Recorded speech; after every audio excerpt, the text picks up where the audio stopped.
Yusuf. In command, Commissioner of Police, Edo State, Superintendent Min Yu, other very senior officers that are here, heads of various civil society organizations, accredited observers, gentlemen of the press. I want to, on behalf of the DLG election, welcome you to this gathering this evening. We are intent to preview on the preparation of the Nigerian police force and other security agencies that are partaking in this electoral process in Edo State. Without much ado, let me respectfully invite and give the microphone to the IGP of ground here. He is representing the IGP, representing the Nigerian Police Force, and is charged of this electoral process in Edo State. I hand over the microphone to the Deputy Inspector General of Police in charge of the Department of Training and Development, coordinating DIG for South East and DIG Election Duty Edo 2024. DIG Frank Mba.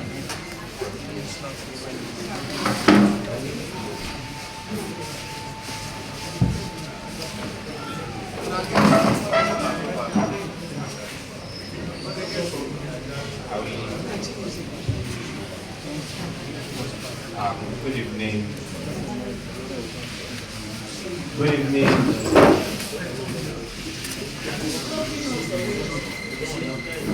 Colleagues on this side and a very distinguished audience.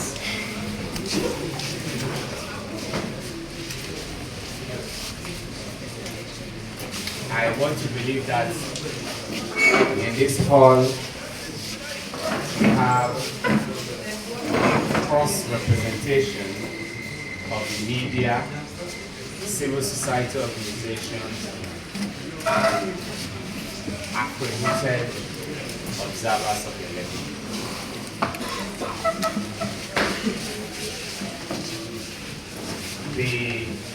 Let me start by welcoming you and also apologizing for turning up slightly the high shade.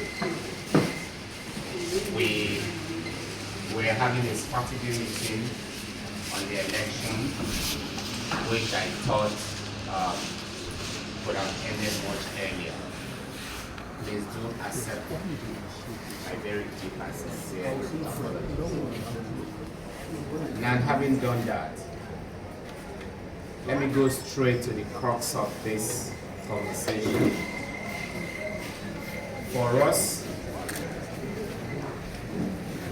this stakeholders meeting is in recognition of very important roles that these three sets of groups play in ensuring that our elections remain free, fair, and credible. We recognize the very strategic roles that the media play in not only ensuring accurate reportage, but also holding stakeholders in the electoral space accountable.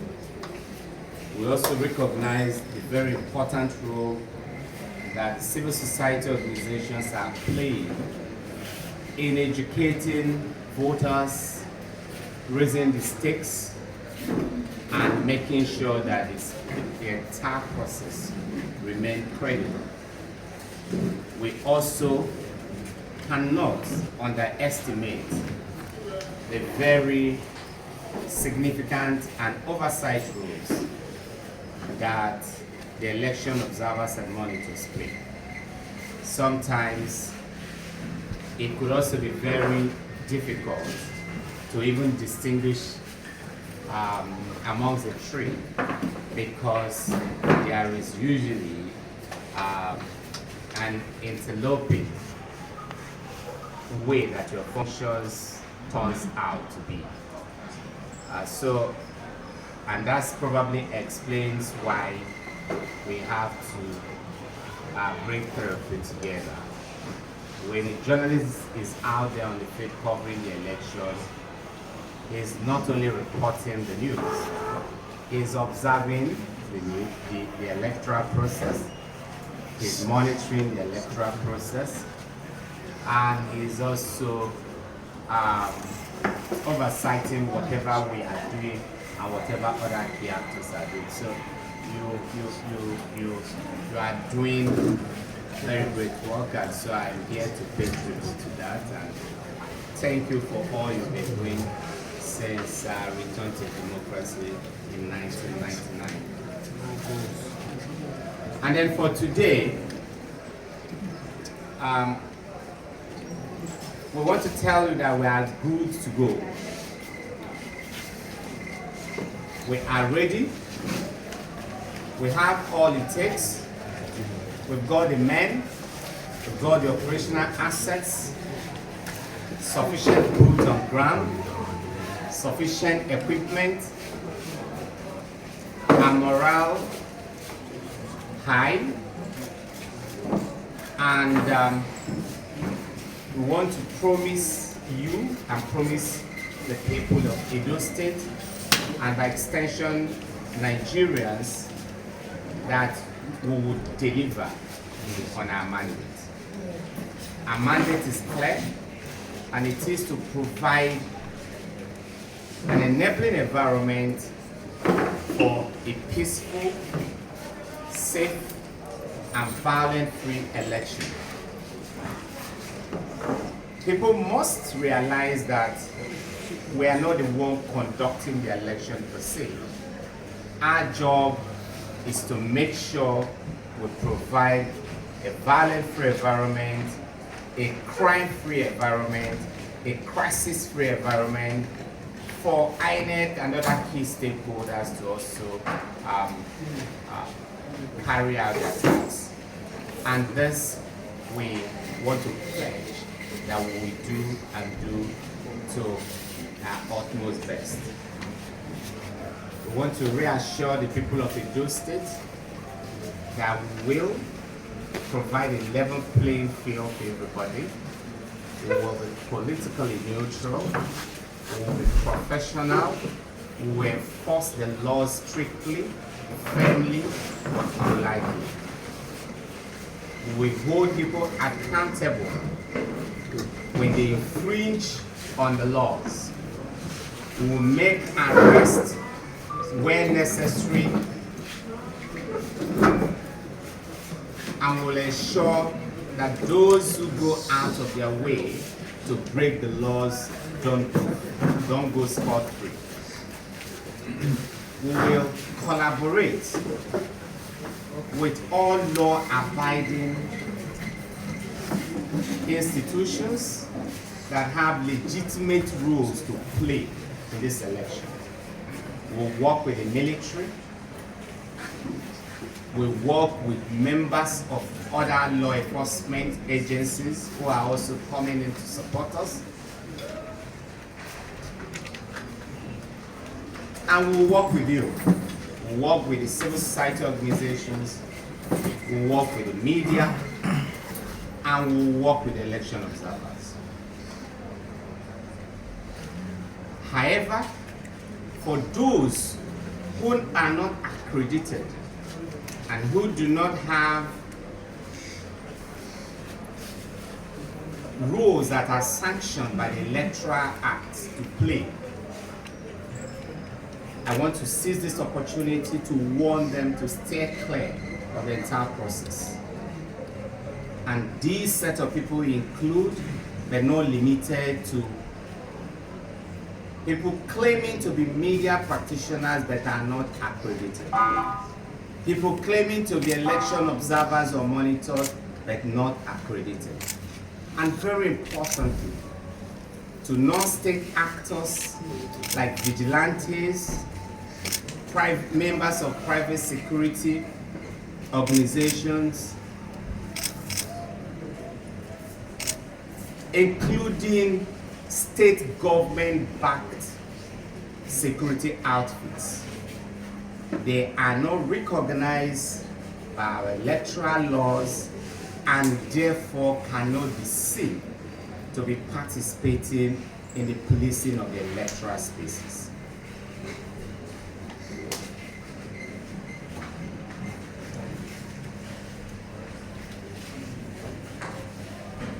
We will also ensure that key aspects of the Electoral Act, for instance, the laws creating the electoral offenses, are strictly implemented. In the light of that, on election day, we will not allow people to use sirens. Don't come to the polling centers or polling units blaring your sirens. Don't come to the polling units or polling centers wearing apparels that are branded in the logo of any of the political parties. Don't come to the polling unit canvassing for elections, for votes. Don't try to persuade or dissuade citizens from voting for anybody of their choice. Don't come there bearing any form of offensive weapon. And gentlemen of the press, for us, offensive weapons do not just mean firearms. A walking stick can become an offensive weapon. And you all know there are some walking sticks that are swords concealed. And so, don't come to the election bearing walking sticks that can easily be converted to weapons. We understand and we will respect our elder statesmen and elder stateswomen. We know them.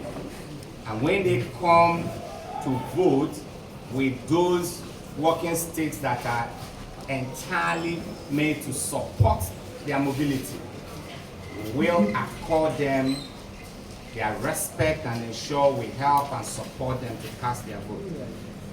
But don't come around bearing instruments that can easily be turned into weapons, including umbrellas that you can easily turn into a spear.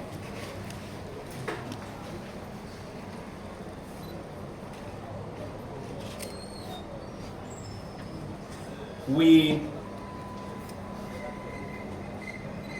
will be opening up our situation room, our control room at the headquarters.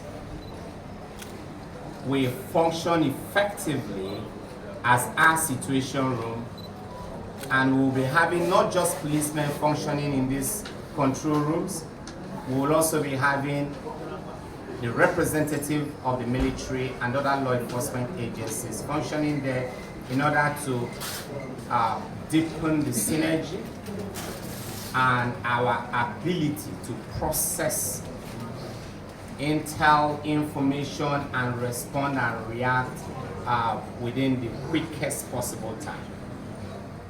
I will also be taking advantage of the situation rooms that will be opened by members of the civil society organizations, and we will be collaborating and working with those situation rooms in order to be able to resolve complaints that are resolvable within the quickest possible time.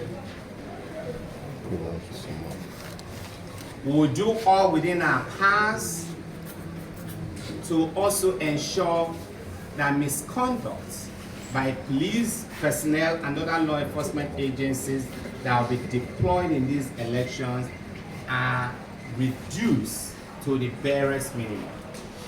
And in this regard, our roving teams and monitoring teams will also be keeping an eye on the activities of our police personnel. We appeal to you to help us in checkmating the activities of those who might be spreading fake news